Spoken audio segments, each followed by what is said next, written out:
Book 6 of the Meditations of the Emperor Marcus Aurelius Antoninus. Recording by Kuba Orłowski. The Meditations of the Emperor Marcus Aurelius Antoninus by Marcus Aurelius. Translated by George Chrystal, 1888-1944. Book 6. The substance of the universe is docile and pliable. The mind which governs it has in itself no source of evil doing. It has no malice, it does no ill, and nothing is hurt by it. By its guidance all things come to be, and fulfill their being. Act the part which is worthy of you, regarding not whether you be stiff with cold or comfortably warm, whether you be drowsy or refreshed with sleep, whether you be in good report or bad, whether you be dying or upon some other business. For death also is one piece of the business of life. And here as elsewhere, it is enough to do well what comes to our hand.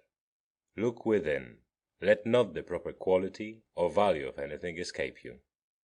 All that exists will very speedily change, by rarefaction, if all substance be one, otherwise by dispersion. The guiding mind knows what its own condition is, how and upon what matter its work is done. The best revenge is not to copy him that wronged you. Find your sole delight and recreation in proceeding from one unselfish action to another, with God ever in mind. The ruling part of you is that which rouses and steers itself, making itself what it wishes to be, and making all that happens take such appearance as it will. All things are accomplished according to the will of universal nature. There is no other nature to influence them which either comprehends the former from without, or is contained within it, or exists externally and independent of it. The universe is either a confusion, ravelled and unravelled again, or else a unity compact, of order and forethought. If it be the former, why should I wish to linger amid this aimless chaos and confusion, or have any further care than how to become earth again? Nay, why am I disturbed at all? Dissolution will overtake me, do what I please. But if the latter be the case, I adore the ruler of all things. I stand firm and put my trust in him. Whenever your situation forces trouble upon you, return quickly to yourself, and interrupt the rhythm of life no longer than you are compelled. Your grasp of the harmony will grow surer by continual recurrence to it. Had you at one time both a stepmother and a mother, you would respect the former, yet you would be more constantly in your mother's company. Your court and your philosophy are stepmother and mother to you. Return then frequently to your true mother, and recreate yourself with her. Her consolation can make the court seem bearable to you, and you to it. Keep these thoughts for meats and eatables. This that is before me is the dead carcass of a fish, a fowl, a hog. This Valerian is but a little grape juice. Think of your purple robes as sheep's wool stained in the blood of a shellfish. Such conceptions, which touch reality so near, and set forth the sum and substance of these objects, are powerful indeed to display to us their despicable value. In this spirit we should act throughout life, and when things of great apparent worth present themselves, we should strip them naked, view their meanness, and cast aside the glowing description which makes them seem so glorious. Vanity is a great sophist, and most imposes on us when we believe ourselves to be busy about the noblest ends. Remember the saying of Crates about Xenocrates himself. Most objects of vulgar admiration may be referred to certain general classes. There are first those which hold together by cohesion or by some organic unity, such as stone, timber, figs, vines, or olives. The things which men a shade more reasonable admire are referred to the class which possesses animal life, such as is seen in flocks and herds. When man's taste is still more cultured, his admiration turns to things which can show a rational intelligence. But he admires this intelligence not as a universal principle, but only so far as he finds it expressed in art or industry, or indeed sometimes merely so far as it is exhibited by his retinue of artist slaves. But he who values rational intelligence as a universal thing, and as a social force, will care nothing for these other objects of admiration. He will, above all things, strive to preserve his own mind in all its rational and social instincts and activities, and to this end he will cooperate with any of his kind. Some things hasten into being, some hasten to be no more. Even as a thing is born, some part of it is already dead. Flux and change are constantly renewing the world, just as the unbroken flow of time ever presents to us some new portion of eternity. In this vast river, on whose bosom there is no tarrying, what is there among the things that sweep by us that is worth the prizing? It is as if a man grew fond of one among a passing flight of sparrows, when already it had vanished from his sight. Our life itself is much like a vapor of the blood, or a drawing in of air. Our momentary actions of inhalation and exhalation are one in kind with that whole power of breathing which, yesterday and the day before, we received at birth, and which we must restore again to the source from whence we drew it. It is a small privilege to transpire like plants, or even to breathe as cattle or wild beasts do, to feel the impressions of sense, to be swayed like puppets by passion, to herd together and to live by bread. All this is no great thing. There is nothing here superior to our power of discharging our superfluous food. What then is of value? To be received with clapping of hands? No. Neither therefore is the applause of tongues more valuable, for the praises of the multitude are not by the idle clapping of tongues. Dismiss the vanity called fame, and what remains to be prized? This I think: in all things to act, or to restrain yourself from action, as best suits the particular structure of your nature. This is the end of all arts and studies, for every art aims at making what it produces well adapted to the work for which it was designed. The gardener, the vine dresser, the horsebreaker, the dog trainer, all try for this. And what else is the aim of all education and teaching? Here then is what you may truly value. This well won, you will seek nothing more. Will you then cease valuing the multitude of other things? If you do not, you will never attain to freedom, self-sufficiency, or tranquillity. You cannot escape envying, suspecting, and striving against those who have the power to deprive you of your cherished objects, nor plotting against men who are in possession of that on which you set your heart. The man who lacks any of these things must of necessity be distracted, and be forever complaining against the gods. But reverence and respect for your own intelligence will bring you to agreement with yourself, into concord with mankind, and into harmony with the gods, whom you will praise for all their good gifts and guidance. Upward, downward, round and round the courses of the elements. But the course of virtue is like none of these. It follows a diviner path, well directed in a way that is hard for us to understand. Strange are the ways of men. They can speak no good word of the contemporaries with whom they live, yet they count it a great thing to gain the praises of a posterity whom they never saw nor shall see. As well might we grieve because we cannot hear the praises of our ancestors.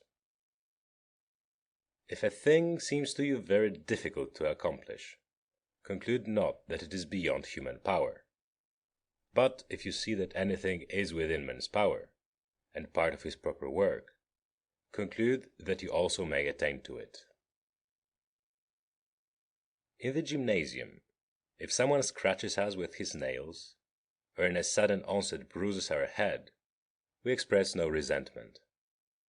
We are not offended, nor do we suspect him for the future as one who is plotting against us.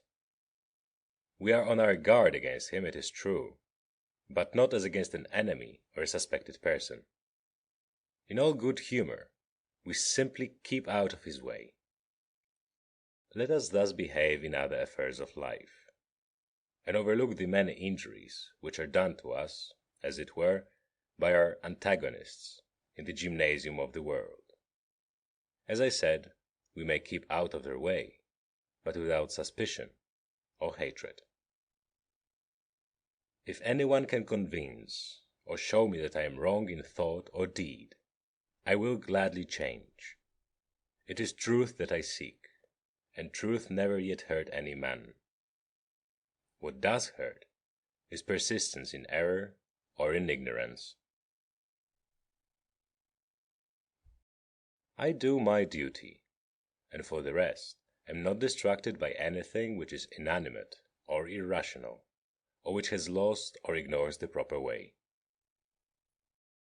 Use the brute creation, and also all material things, in the spirit of magnanimity and freedom, which becomes him who has reason in using that which has it not. Towards men who have reason, act in a social spirit. In every business, call the gods to aid thee, nor trouble how long this business shall endure. 3 hours spent therein may suffice you. Alexander of Macedon and his muleteer, when they died, were in a like condition. They were either alike resumed into the seminal source of all things, or alike dispersed among the atoms. Consider all the many things, both physical and spiritual, that are doing within each of us at the very same instant of time, and you will wonder the less at the far greater multitudes of things, even all that is, which exist together in the one and all, which we call the universe. Should someone ask you how the name Antoninus is written, would you not carefully pronounce to him each one of the letters? Should he then begin an angry dispute about it, would you also grow angry, and not rather mildly count over the several letters to him? Thus in life remember that each duty is made up of a number of elements. We should observe all these calmly, and, without anger at those who are angry with us, we should set about accomplishing the task which lies before us. Is it not cruel to restrain men from pursuing what appears to be their own advantage? And yet, in a manner, you deny them this liberty when you show anger at their errors. Men are assuredly attracted to what seems to be their own advantage. Yes, you say, but it is not their advantage. Instruct them, then, and make this evident to them, but without anger. Death is the cessation of the sensual impressions, of the impulses of the passions, of the questionings of reason, and of the servitude to the flesh. It is shame and dishonor that in any man's life the soul should faint from its duty while the body still holds out. See to it that you fall not into Caesarism. Avoid that stain, for it may come to you. Guard your simplicity, your goodness, your sincerity, your dignity, your reticence, your love of justice, your piety, your kindliness, your affection for your kin, and your constancy to your duty. Endeavor earnestly to continue such as philosophy would make you. Reverence the gods, and help mankind. Life is short, and the one fruit of it in this world is a pure mind and unselfish conduct. Be in all things the disciple of Antonine. Imitate his resolute constancy to rational action, his level equability, his godliness, his serenity of countenance, his sweetness of temper, his contempt of vainglory, his keen attempts to comprehend things. Remember how he never quitted any subject till he had thoroughly examined it and understood it, and how he bore with those who blamed him unjustly without making any angry retort, how he was never in a hurry, how he discouraged calumny, how closely he scanned the manners and actions of men, how cautious he was in reproaching any man, how free from fear, suspicion, or sophistry, how little contented him in the matter of house, furniture, dress, food, servants, how patient he was of labor, and how slow to anger. So abstemious was his life that he could hold out until evening without relieving himself except at the usual hour. What a firm and loyal friend he was! How patient of frank opposition to his opinions! How glad if anyone could set him right! How religious he was, and yet how free from superstition! Follow in his steps, that your last hour may find you with a conscience as easy as his. Sober yourself, recall your senses, shake sleep from you, and know that it was a dream that troubled you. And, now that you are broad awake again, regard the waking world as you did the dream. I am made up of a frail body and a soul. To the body all things are indifferent, because it cannot distinguish them. And to the mind all things are indifferent also, which arise not from its own activities. All these are indeed in its own power, but it is concerned with only such of them as are present. Its past and future activities are indifferent to it now. No toil for hand or foot is against nature, so long as it is proper for hand or foot to do. No more, then, is toil contrary to the nature of man as man, so long as he is doing work appointed for a man to do. And if it be not contrary to his nature, it cannot be evil for him. How many are the pleasures that have been enjoyed by robbers, rakes, parricides, and tyrants? Do you not see how common artificers, though they may humor the public to a certain extent, cling to the rules of their art, and cannot endure to depart from them? Is it not grievous, then, that the architect and the physician should show greater respect for the rules of their several professions than man shows for his own reason, which he possesses in common with the gods? Asia and Europe are mere corners of the universe. The whole sea is but a drop, Athos a clod. All the present is but an instant in eternity. All things are small, changeable, and fleeting. Everything proceeds from the universal intelligence, either directly or as a consequence. Thus the jaws of lions, poisons, all evil things such as thorns or mire, are the consequences of the grand and the beautiful. Do not then imagine that they are foreign to that which you revere, but consider well the source of all things. He who has seen the present has seen all that either has been from all eternity, or will be to all eternity, for all things are alike in kind and form. Consider frequently the connection of all things in the universe and their relation to each other. All things are in a manner intermingled with one another, and are, therefore, mutually friendly. For one thing comes in due order after another, by virtue of local movements, and of the harmony and unity of the whole. Adapt yourself to the things which your destiny has given you. Love those with whom it is your lot to live, and love them with sincere affection. A tool, an instrument, a utensil, is in good case when it is fit for its proper work, yet its maker remains not by it. But within the organisms of nature there remains and resides the power which made them. You ought, therefore, to reverence this power the more, believing that if you act in deference to its will, all will happen to you in reason, for so in reason the universe ranges all. Whenever we imagine that anything which lies not in our power is good or evil for us, if the evil befall us, or if we miss the good, we inevitably blame the gods, and hate the men who are, or whom we suspect to be, the cause of our disaster or our loss. Our solicitude about such things leads to much injustice. But if we judge only the things that are in our power to be good or evil, there is no reason left for accusing the gods or for hating men. We are all cooperating in one great work, some with knowledge and understanding, others ignorantly and without design. It is in this sense, I think, that Heraclitus says that men are working even while they sleep, working together in all that is being done in the universe. Each works in a different way, and even those contribute abundantly who murmur and try to oppose and to frustrate the course of nature. The world has need even of such as these. It remains then for you to make sure which is the class in which you rank yourself.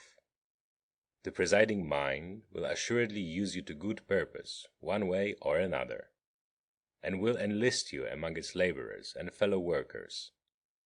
But see to it that the part that falls to you lie not in the vulgar comic passage of the play of which Chrysippus has spoken. Does the sun pretend to perform the work of the rain, or Aesculapius that of Ceres? What of the several stars? Are they not different, yet all jointly working for the same end? If the gods took counsel about me, and what should befall me, doubtless then counsel was good. It is difficult to imagine gods wanting in forethought, and what could move them to do me wilful harm? What advantage would thence accrue, either to themselves or to the universe, which is their special care? If they have not taken counsel about me in particular, they certainly have done so about the common interests of the universe, and I therefore should accept cheerfully and contentedly the fate which is the outcome of their ordinance. If indeed they take no counsel about anything, which it were impious to believe, then let us quit our sacrifices, our prayers, and our oaths, and all acts of devotion which we now perform as if they lived and moved amongst us. But granting that the gods take no thought for my affairs, I may still deliberate about myself. It is my business to consider my own interest. Now, each man's interest is that which agrees with the structure of his nature, and my nature is rational and social.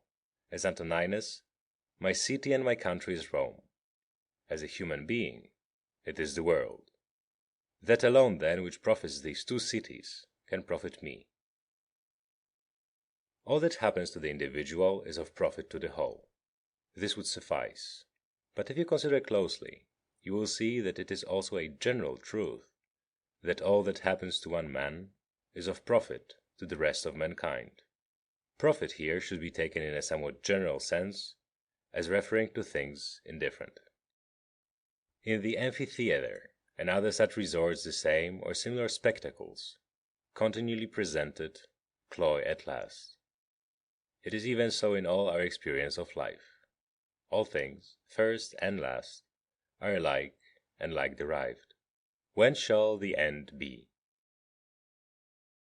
Think continually of all the men that are dead and gone, men of every sort and condition, of all manner of pursuits, and of every nation, returned back to Philistine, Phoebus, and Origanian, passed down to other generations of the dead. We must all change our habitation, and go to that place whither so many great orators, so many venerable philosophers, Heraclitus, Pythagoras, Socrates, and so many heroes have gone before, and so many generals and princes have followed. Add to these Eudoxus, Hipparchus, Archimedes, and other keen, great, laborious, cunning, and arrogant spirits, yea, such as have wittily derided this fading mortal life, which is but for a day, as did Menippus and his brethren. Consider that all these are long since in their graves, and wherein here is the harm for them, or even for men whose names are not remembered? The one precious thing in life is to spend it in a steady course of truth and justice, with kindliness, even for the false and the unjust. When you would cheer your heart, consider the several excellencies of those that live around you. Consider the activity of one, the modesty of another, the generosity of a third, and the other virtues of the rest. Nothing rejoices the heart so much as instances, the more the better, of goodness manifested in the characters of those around us.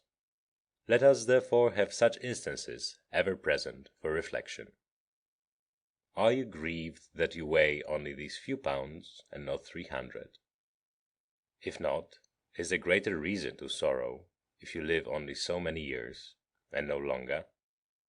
You are satisfied with your allotted quantity of matter. Content yourself then likewise with the span of time appointed you.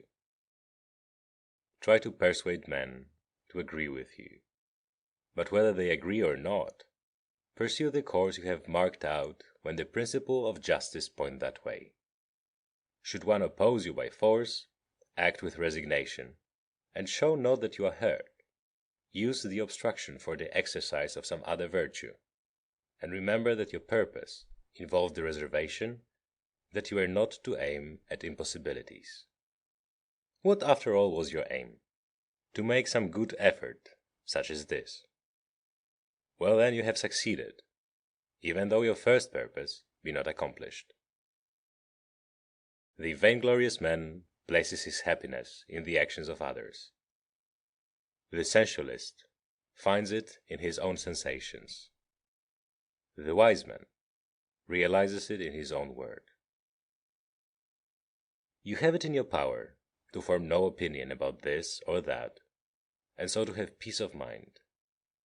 Things material have no power to form our opinions for us. Accustom yourself to attend closely to what is said by others, and as far as possible to penetrate into the mind of the speaker. What profits not the swarm, profits not the bee.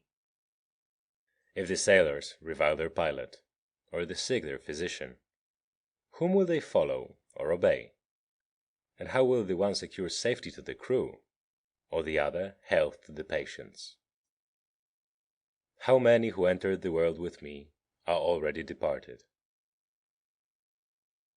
To the jaundiced, honey seems bitter, and water is a thing of dread to those bitten by mad dogs. To boys a ball is a glorious thing. Why then am I angry? Has error in the mind less power than little bile in the jaundiced, or little poison in him who is bitten? No man can prevent you from living according to the plan of your nature, and nothing can befall you which is contrary to the plan of the nature of the universe. Consider what men are, whom they seek to please, what they expect to gain, and how they go about to compass their ends. Think how soon eternity will shroud all things, and how much is already shrouded. End of Book 6.